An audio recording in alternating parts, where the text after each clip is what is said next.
You've seen it, right? The super successful CEO who's up at 5 a.m., crushing it, while the rest of us are still deep in dreamland.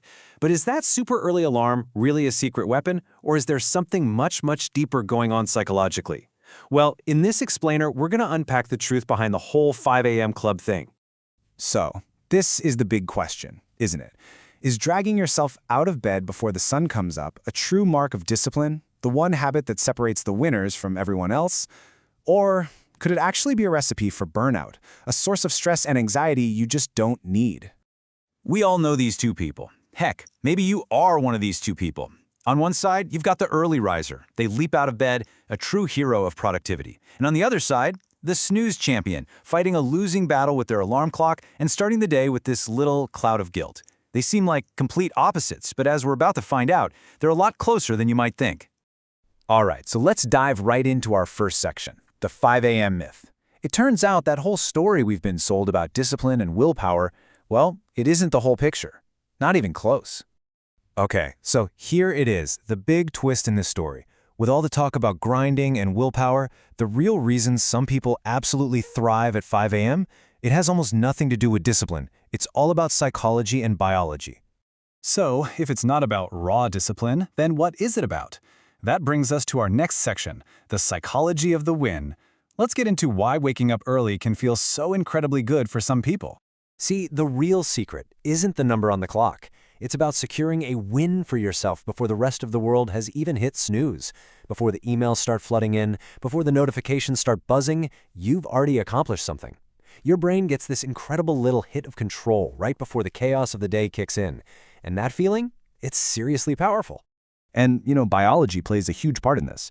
I want you to meet your cortisol awakening response, or CAR for short. Now, this isn't the bad stress-related cortisol you've probably heard about. No, this is a healthy, natural spike of the hormone that's basically your body's own internal alarm clock, telling your system, okay, time to wake up, let's get moving.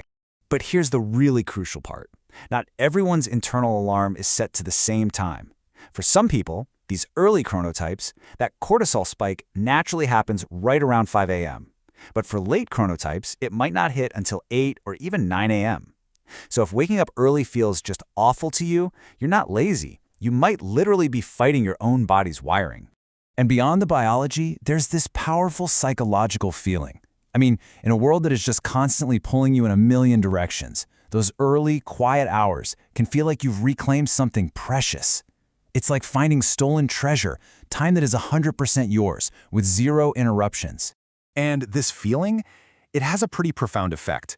It fundamentally changes your whole relationship with the day. Instead of waking up and immediately feeling like you're behind, like you're just chasing a to-do list, you feel like you're ahead of the game. You get to set the pace instead of just reacting to it. Psychologists actually have a name for this. It's called temporal agency. It's that deep psychological sense of being in control of your own time. And this is the subtle edge that early risers often tap into. The day moves with you, not at you.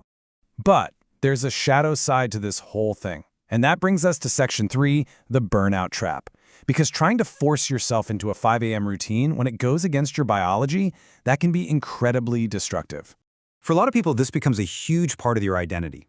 Saying, I'm the kind of person who wakes up at 5 a.m., that's not just a statement of fact. It signals that you're ambitious, you're intentional, you have momentum. And our brains absolutely love to live up to the stories we tell about ourselves. But right here, we have to stop and ask a really critical question. What's the motivation behind that identity? Are you waking up from a place of genuine excitement for the day ahead, or from a place of fear? Because if your motivation is fear, that 5 a.m. routine stops being this empowering ritual. It becomes something else entirely. You could call it an anxiety sprint. You're not winning the morning, you're just outrunning your anxieties. And this sprint is fueled by some really powerful stuff. The fear of falling behind your peers. The fear that taking a rest is just a form of laziness. Or that deep, nagging fear of simply not being enough. Starting your day this way, it's a direct path to burnout. And this leads to a point that just perfectly nails the danger here. Waking up early without getting enough sleep isn't productivity. It's self-sabotage with really, really good marketing. Your brain needs that rest just as much as it needs that morning structure. So after all this, where does that leave us? Well, that brings us to our final section, the real morning secret. Because it turns out it's not about the time on the clock, and it applies to absolutely everyone, no matter when you wake up.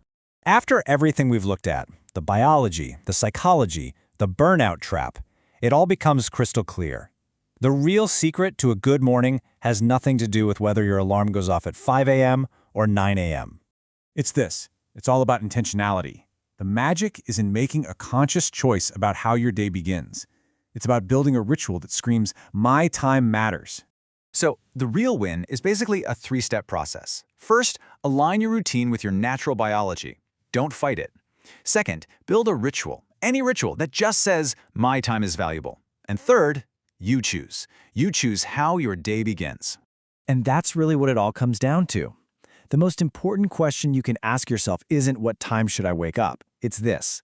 Are you actively, intentionally choosing your morning, or are you letting your morning, with all its pressures and anxieties, choose you?